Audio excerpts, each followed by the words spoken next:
وَاقْتُلُوهُمْ حَيْثُ ثَقِفْتُمُوهُمْ وَأَخْرِجُوهُمْ مِنْ حَيْثُ أَخْرَجُوكُمْ وَالْفِتْنَةُ أَشَدُّ مِنَ الْقَتْلِ وَلَا تُقَاتِلُوهُمْ عِندَ الْمَسْجِدِ الْحَرَامِ حَتَّى يُقَاتِلُوكُمْ فِيهِ فَإِن قَاتَلُوكُمْ فَاقْتُلُوهُمْ كَذَلِكَ جَزَاءُ الْكَافِرِينَ۔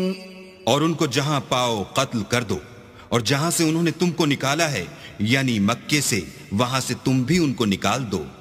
اور دین سے گمراہ کرنے کا فساد قتل و خونریزی سے کہیں بڑھ کر ہے، اور جب تک وہ تم سے مسجد محترم یعنی خانہ کعبہ کے پاس نہ لڑیں تم بھی وہاں ان سے نہ لڑنا۔ ہاں اگر وہ تم سے لڑیں تو تم ان کو قتل کر ڈالو، کافروں کی یہی سزا ہے۔